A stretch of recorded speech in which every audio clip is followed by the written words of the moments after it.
We stand with Israel. I love Israel. I love Israel. The bond between our two countries is unbreakable. The eternal friendship. Relationship is very important. We are you and you are us.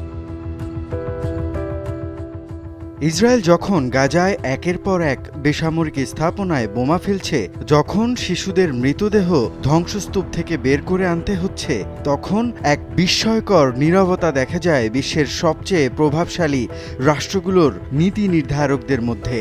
এই নীরবতা কেবল কূটনৈতিক সম্পর্কের কারণে নয়, এর পেছনে আছে শক্তিশালী, সুগঠিত এবং অর্থনৈতিকভাবে প্রভাবশালী এক বিশেষ ধরনের লবি।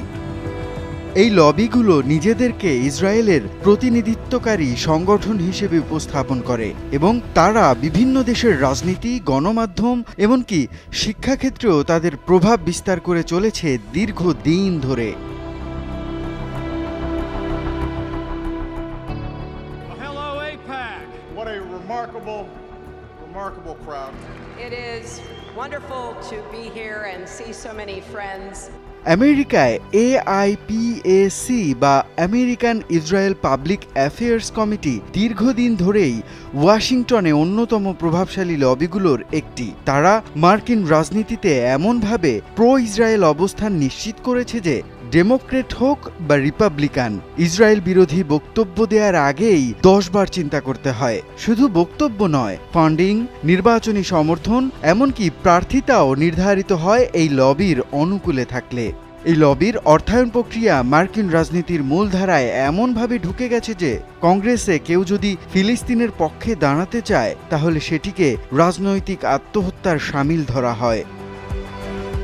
এখন শুধু যুক্তরাষ্ট্রেই নয়, কানাডায় আছে CIJA, ব্রিটেনে কনজারভেটিভ ফ্রেন্ডস অব ইসরায়েল বা CFI এবং labour friends of Israel LFI, ফ্রান্সে CRIF, জার্মানিতে DIG, অস্ট্রেলিয়ায় AIJAC, JFA এবং ECAJ। এইসব সংগঠন নিজেদের দেশের রাজনৈতিক কাঠামোতে ইসরায়েলের স্বার্থ রক্ষায় কাজ করছে নিয়মিত। এই সংগঠনগুলো বিভিন্ন সময় সংসদ সদস্যদের ইসরায়েল সফরে নিয়ে যায়, মিডিয়ায় প্রতিবেদনের মাধ্যমে প্রভাবিত করে, এমনকি শিক্ষা ও গবেষণা ক্ষেত্রেও ইসরায়েল বান্ধব বৃত্তি ও সেমিনারের আয়োজন করে। সবচেয়ে উদ্বেগজনক দিক হলো এই লবিগুলো যে কোনো ধরনের ইসরায়েলের সমালোচনাকে অ্যান্টিসেমিটিজম বা ইহুদি বিদ্বেষ হিসেবে চিহ্নিত করার চেষ্টা করে। ফলে কেউ যদি গাজার শিশু হত্যা নিয়ে কথা বলে বা যদি ইসরায়েলের বসতি সম্প্রসারণ নিয়ে আপত্তি তোলে তাহলে তাকেই একরকম দোষী সাব্যস্ত করা হয়। এই প্রবণতা শুধু মত প্রকাশের স্বাধীনতাকে সংকুচিত করছে না, বরং সত্য প্রকাশের পথকেও রুদ্ধ করছে। 2019 সালে জার্মান পার্লামেন্ট একটি প্রস্তাব পাশ করে যাতে BDS আন্দোলনকে অ্যান্টিসেমিটিক বলে আখ্যায়িত করা হয়। অথচ এই আন্দোলনটি ফিলিস্তিনিদের অধিকার রক্ষার পক্ষে একটি অহিংস প্রচেষ্টা মাত্র। একইভাবে ব্রিটেনের লেবার পার্টির নেতা জেরেমি করবিনকে রাজনৈতিকভাবে দুর্বল করার জন্য ব্যবহার করা হয়েছিল অ্যান্টিসেমিটিজমের অভিযোগ, যেখানে করবিন নিজেও ইহুদি বিরোধী ছিলেন না, বরং তিনি কেবল ফিলিস্তিনি জনগণের পক্ষে কথা বলেছিলেন।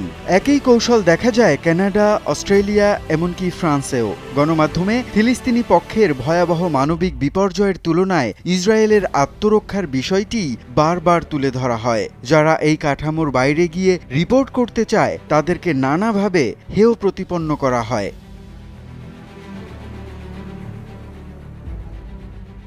এই সমস্ত কর্মকাণ্ডের পেছনে মূল উদ্দেশ্য ইসরায়েলকে যে কোনো মূল্যে দায়মুক্ত রাখা, আন্তর্জাতিক অপরাধ আদালতের তদন্ত ঠেকানো, জাতিসংঘে যুদ্ধবিরোধী প্রস্তাবে ভেটো দেয়া, এমনকি অস্ত্র সরবরাহ চালিয়ে যাওয়া। এই সবই সম্ভব হচ্ছে এই শক্তিশালী লবির প্রভাবে। মার্কিন কংগ্রেসে প্রতি বছর বিলিয়ন ডলারের সামরিক সহায়তা অনুমোদিত হয় ইসরায়েলের জন্য, যার বিরোধিতা করার সাহস খুব কম রাজনীতিবিদেরই থাকে। Jewish people are God's chosen people. The Bible says 55 times that land shall be Israel's land forever. তবে এই একমুখী প্রভাবের বিরুদ্ধে এখন প্রতিরোধ গড়ে উঠছে। ইসরায়েলের ভেতরেই রয়েছে বিভিন্ন মানবাধিকার সংগঠন, যারা ইসরায়েলের ভেতরের নানা অপকর্ম ফাঁস করে। বিশ্বব্যাপী অনেক ইহুদি সংগঠন এখন জানাচ্ছে যে ইহুদিবাদ এবং জায়নবাদের মধ্যে বিস্তর ফারাক। জায়নবাদ হচ্ছে একটি রাজনৈতিক মতাদর্শ যা একটি জাতিগোষ্ঠীর বৈধ ধর্মীয় পরিচয়ের সাথে জুড়ে দিয়ে রাজনৈতিক দখলদারিকে বৈধতা দেওয়ার চেষ্টা করছে। এই লবির প্রভাব যেমন ফিলিস্তিনিদের জীবনকে প্রতিনিয়ত সংকটাপন্ন করছে, তেমনি গণতন্ত্র ও মত প্রকাশের স্বাধীনতার উপর এক অদৃশ্য জাল বিস্তার করেছে। মিডিয়া, শিক্ষা, রাজনীতি সব ক্ষেত্রে একরকম নিয়ন্ত্রণ আরোপের চেষ্টা চলছে, যা গণতান্ত্রিক সমাজের জন্য উদ্বেগের বিষয়। মুনিম রাব্বি, যমুনা নিউজ।